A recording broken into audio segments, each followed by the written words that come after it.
Boy! Welcome back, my this is way too high. Welcome back, my dudes. And before we get started the video, want to show off my new sponsor for the video, Raid Shadow. Get ready to raid. Okay, I'm just fucking with you. I don't have a sponsor. I have like 200 subscribers, so I do not have a sponsor on this video. But if anyone's watching for Raid Shadow Legends, I will sponsor your video for 10. If you send me one picture of your feet, I will sponsor your video. Sound good? That is the art of the deal right there, boys. The art of the deal. God, honestly, I spend more time thinking about like the stupid bits I'm gonna do before these videos than I actually do on the videos. But we're gonna be taking a look at Dak Prescott today. He had a little bit of a little stinky boy against the 49ers in the playoffs. He's been a bit of a little Mr. Choke Boy in the playoffs lately, but not good. A lot of mental errors from him.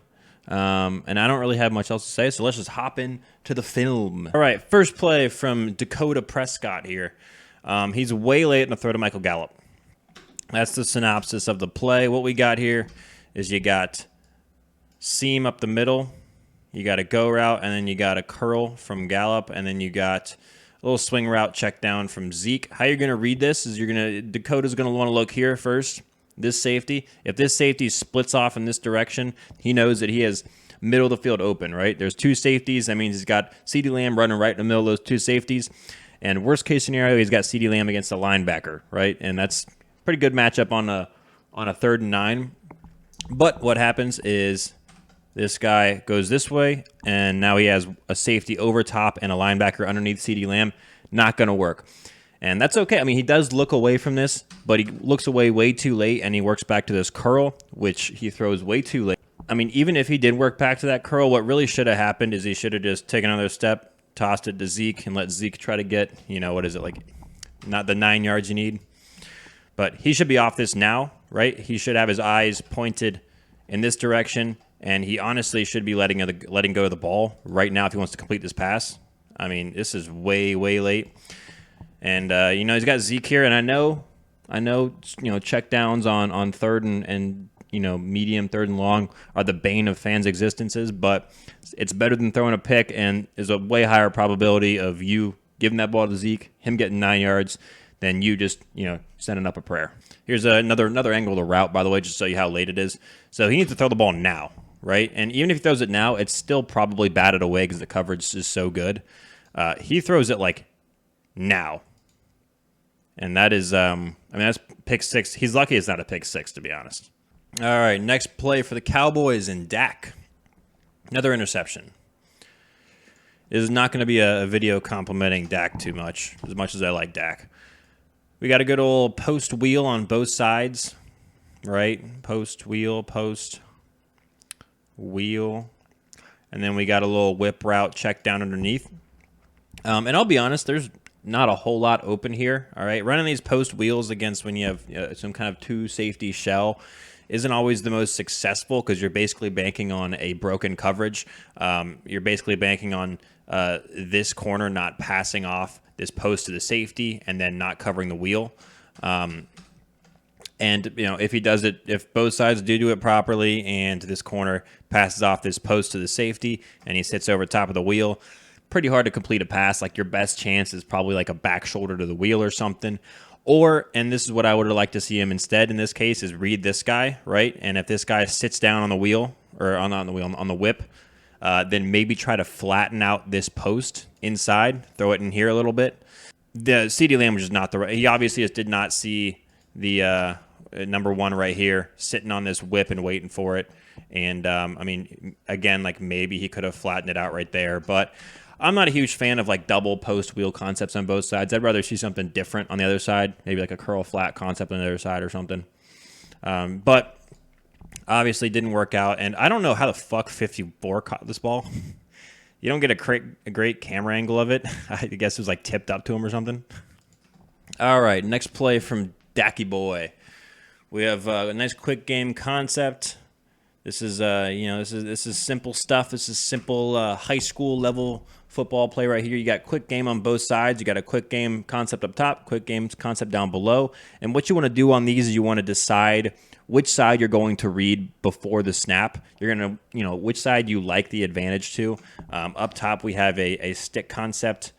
Looks like this. And down below, we got a slant flat concept. I'm going to tell you right off the bat that I like the slant flat concept a lot more than the stick concept, and that's because this stick concept doesn't have a lot of great man beaters. I mean, if you have a go route with a super fast receiver against a bad corner, like still, like, I don't know if you want to throw a go route on 3rd and 5, but not a lot of great man beaters, and while they aren't necessarily playing man coverage, you got, one guy for each, one defender for each receiver, so you don't really have much of a positional advantage there. Whereas down below, you got a slant route, which is a pretty solid man beater, and a flat route. And some linebackers going to have to get over top of this slant to cover the flat, or Michael Gallup could win on the slant and get the slant.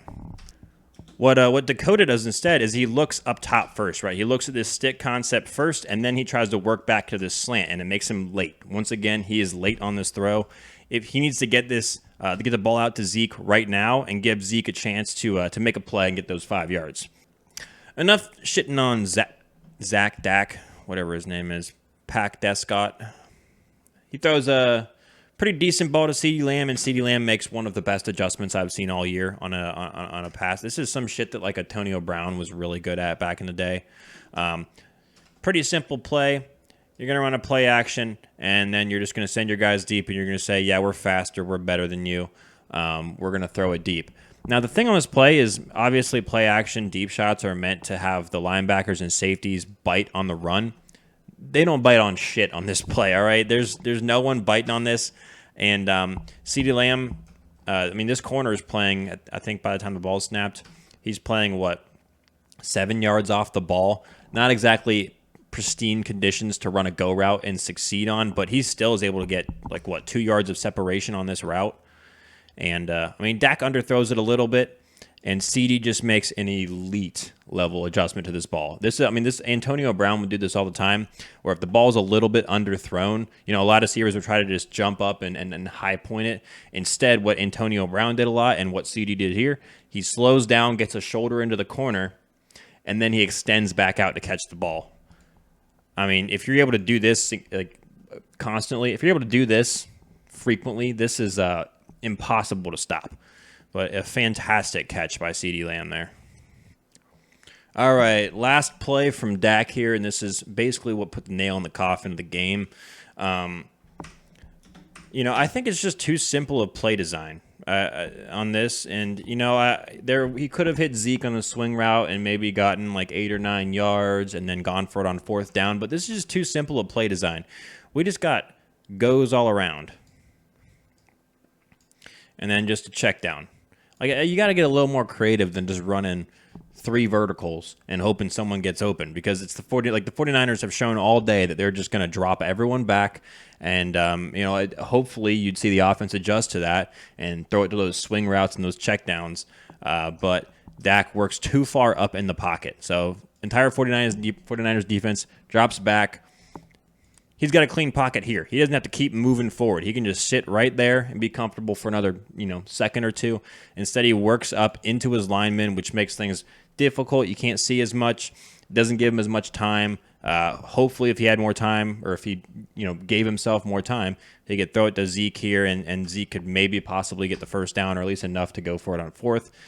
But instead, he is sacked, and it's no bueno. So yeah, that's pretty much it for Dak. He had a bad game. I know he's known as kind of a risk taker, right? He's had a lot of interceptions. He has a weird year, right? He has a lot of interceptions, but his completion percentage was still 67% or something. So he had a high completion percentage, but also a high number of interceptions. So someone was catching all his passes, whether it was offense or defense. That ball was never hitting the ground. But he has shown that he can be a very efficient quarterback. It's just odd to see such, a completion percentage efficient quarterback also have a lot of interceptions. Maybe they'll get him another receiver next year, so he's not just throwing it to CeeDee Lamb and 38-year-old T.Y. Hilton. We'll see if they figure it out next year. But that's pretty much it.